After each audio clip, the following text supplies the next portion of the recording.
chauvinisme. Tu vas dire combien nous sommes chauvins, j'imagine.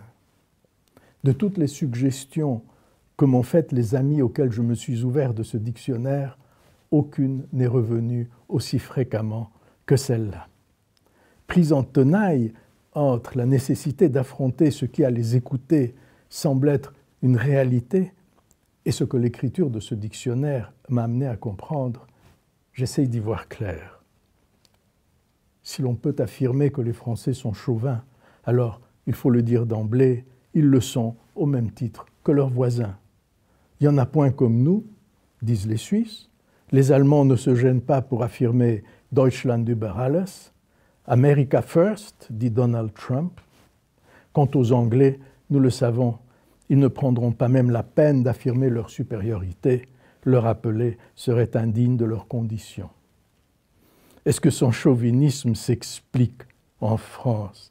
Ici comme ailleurs, il y a l'amour du pays, il faut s'en réjouir. Mais une autre explication vient s'ajouter à celle-là, je crois, qui a ses racines dans la règle que la France s'est assignée, celle d'être le pays du plaisir. Je voudrais bien savoir si la grande règle de toutes les règles n'est pas de plaire, dit Dorante. En prononçant ces mots, le personnage de Molière parlait d'une pièce de théâtre, d'acteurs qui prennent des risques, de dramaturges qui s'exposent et dont on ne dira jamais assez combien ils sont vulnérables aux critiques que l'on va leur porter.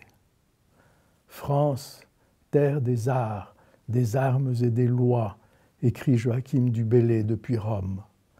La France lui manque. La France, terre des arts, avant toute chose. Si elle tient le devant de la scène, c'est bien que là est sa place. Alors forcément, elle reçoit la critique en artiste. Elle réagit à une blessure narcissique. Elle tremble d'être déclassée, congédiée. La France est un artiste qui vit dans la terreur de l'échec.